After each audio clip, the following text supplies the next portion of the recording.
Doctor રુચિ, જે રીતે આપણે બાળકો સાથે વાત કરીએ ને, એ લોકો બધા બાળકોએ એક વાત એમનામાં કોમન હતી કે સ્કૂલની, કે સ્કૂલમાં ટીચર્સ ઘણીવાર ન સમજે, સ્ટુડન્ટ્સ ઘણીવાર ન સમજે, કે સ્કૂલમાં એમને ઇન્સ્યુલિન લેવામાં પણ થોડી ખચકાટ તો રહે છે. તો એના વિશે આપ શું કહેશો? That's a very good question.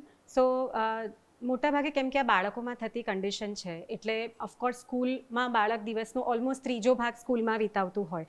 સો સ્કૂલમાં ડાયાબિટીસનું મેનેજમેન્ટ બહુ અગત્યનું થઈ જાય, કારણ કે આ એવી કન્ડિશન છે જેમાં જ્યારે પણ બાળક કાર્બોહાઈડ્રેટ્સ એટલે કે શુગરવાળો ખોરાક લે છે ત્યારે ઇન્સ્યુલિનની જરૂર પડે. તો ઘણી બધી વાર એ લોકોને સ્કૂલમાં ઇન્સ્યુલિન લેવાની જરૂર પડી શકે. સો સવારે નાસ્તો અને ઇન્સ્યુલિન લઈને એ લોકો જાય, પછી સ્કૂલમાં જે બ્રેક પડે, એટલીસ્ટ પહેલા ધોરણ પછી બાળકની સ્કૂલ એટલીસ્ટ 6-7 કલાકની મિનિમમ હોય. સો એ લોકો વચ્ચે જે નાસ્તો ખાય એમાં એને ઇન્સ્યુલિનની જરૂર પડે. હવે ઘણી બધી સ્કૂલમાં અમને થોડું રેઝિસ્ટન્સ મળતું હોય કે એ લોકો અલાઉ ના કરે ગ્લુકોમીટર લઈ જવાનું, બાળકનું ઇન્સ્યુલિન લઈ જવાનું.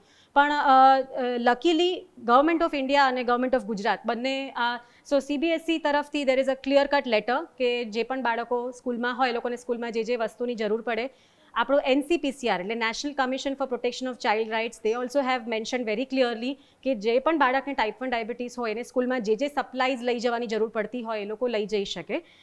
એમને આઈડિયલી સ્કૂલમાં એક આપણે હેલ્થ કાર્ડ જેવું આપણે રાખતા હોઈએ, ડાયાબિટીસ મેનેજમેન્ટ પ્લાન કહેવાય, DMP કહેવાય એને, જેમાં બધું જ લખેલું હોય કે આ બાળક કયા ઇન્સ્યુલિન પર છે, એને લો થાય તો શું થાય છે, હાઈ થાય તો શું ફિલિંગ્સ આવે છે, એનું ઇન્સ્યુલિન ક્યાં હશે, કોણ આપશે, ક્યાં સ્ટોર કરવાનું, કેવી રીતે રહેશે, ઇમરજન્સી કોન્ટેક્ટ નંબર્સ બધું જ એમાં મેન્શન હોય. એટલે એક આગળ શાળાના પ્રિન્સિપલથી લઈને ક્લાસ ટીચરથી લઈને સ્પોર્ટ્સ ટીચર અને ટ્રાન્સપોર્ટ પર્સન આ બધા પાસે હોય તો બાળકને ક્યારેય બી ઇમરજન્સી થાય તો તરત એમને ખબર હોય કે આમાં આગળ શું કરવાનું છે.